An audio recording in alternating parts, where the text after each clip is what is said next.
Hey everyone, here is an update of what is happening on our working waterfront. Since August, the Boardmill group got the contract for the Boardmill building, which they are going to be turning into a 3-story, 74-room hotel with convention center that can house up to 668 people. Port commissioners really urged to do something larger so that way we can have a real estate convention or some sort of Western conference. The Boardmill group does consist of Faber Construction, Haven Design Workshop, developer Michael Waters, L.E. Samuels, and Pacific Inn. So construction is underway very soon with all of that.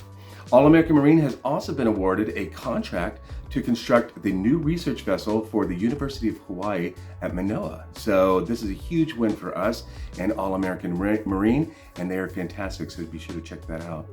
Little Squalicum Beach is once again open to the public after an extensive renovation to create new sandy beach access. The port received actually a $1.5 million grant from the State Department of Ecology, and they began restoration on all this back in July.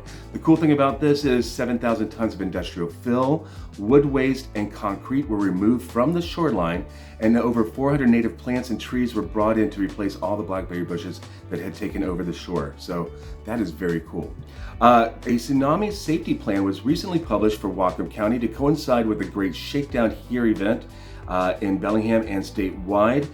They did a lot of research to find out about best ways for tsunamis and our waterways. And since we have a very, our bay basin is very shallow and low, they're encouraging people not to go back out to the water if a tsunami comes in, but get to higher ground. So, because there won't be enough time to get all that done. Dockside Market will continue through the winter with the help of Sea Feast and Dockside, the first and third Saturday of every month. So come down and support your local fishermen. And the Working Waterfront Coalition is also inviting any maritime or water-related businesses to take a look at their health trust through Primera.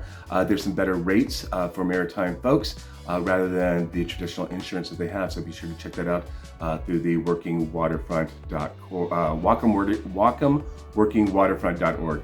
Also, too, Northwest Marine Technician Apprentice Program has finally launched with 12 apprentice opportunities to teach people basically about how to become a journeyman level technician in our maritime trades. So that's pretty cool. Finally, November is a time for giving and thanks. Tuesday, November 29th is Giving Tuesday. On top of Bellingham Sea Feast, be sure to give to your favorite organization and help them support all the wonderful things they do in our community. For more information, be sure to check out the links below, and we look forward to seeing you next time. Take care.